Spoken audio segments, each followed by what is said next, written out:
few little projects in the shop for going through the weekend. This is first of all a Facebook Marketplace find that I got. All this here, and these are Hilman Roller dollies for moving around machinery and super heavy stuff. So as you can see, they look kind of like tank treatables here. These are the bases. They can be used like this, I believe, or they can be used with these rotating platforms that hook on to the base portion, and these can be rotated. When you pull out this little pin, there's a detent there. You can rotate. Can't do it with one hand, I don't think. Anyway, you get the point. These things can rotate to I believe it's 8 positions here, and then be locked in place with this, retractable detent. But these, I believe, are 10-ton units, where each one of these can support up to 10 tons. These also might be 5. They look very similar to the 10s. I don't see an identifying number, so I'm not sure which they are. I'm gonna have to go by the measurements that are on the website. Then I have this one other one here that appears to be about double that. This one might actually have a casting number on it somewhere that I can identify it by. But anyway, these things are retail like $385 to $400 each without the tops. So I have to do a little bit more market research as far as the used value. But the plan is, what I'm going to do is tear these down, do rust removal, hit them with the wire brush, lubricate them, etc. Because there is a master key on here. You can see they're attached by a chain. Basically, the rollers are. And then do paint removal with good old-fashioned aircraft stripper and repaint them in as close to the original green as I can. Same for these guys, depending on if I can get these apart correctly. Then resell them. So this is going to be a nice little come up. I spent 50 bucks. The guy also gave me for free this entire bag, including the bag, full of nice drill bits. All of them seem to be nice. I don't want to be each individual one, but every one of the large ones I've looked at is nice and sharp.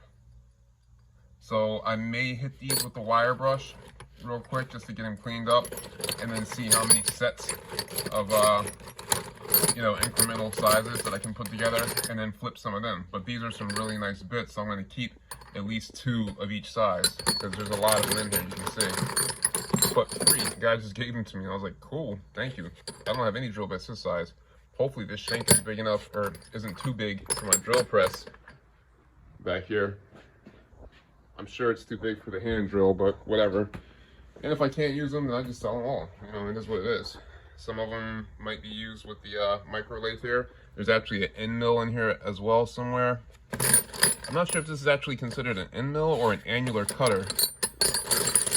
See if I can find it quick enough. Oh, here we go. Yeah, let me know in the comments. Is this an annular cutter or is this like an end mill? See if we can focus there. Yeah. Which type is that? Is this something used in a mill? Or potentially, no, I guess you couldn't use it in the lathe.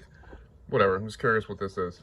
So, last project is, I need to make up 200 foot of 10 gauge 10-3 cable extension cord.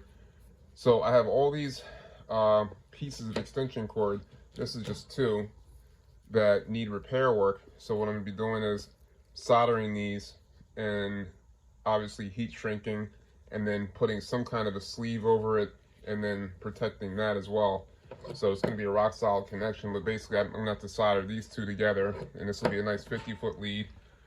And I have one that's a pre-made over here that's 25 foot, and then basically I'll just need another, 125 feet, which I'm probably going to be ordering from this guy on Facebook Marketplace that is selling some 50-foot leads of 10-3 shore power cables, like for a welder, like generator type cables. And then, I may patch those together as well and then put the correct ends on it. And then I have my 200-foot welding lead that I'll need to power this guy again, because somebody stole mine out of the shop. Yeah, I'm not going to get into that, but it's what it is. A little setback, but I'm figuring it out the most inexpensive way possible.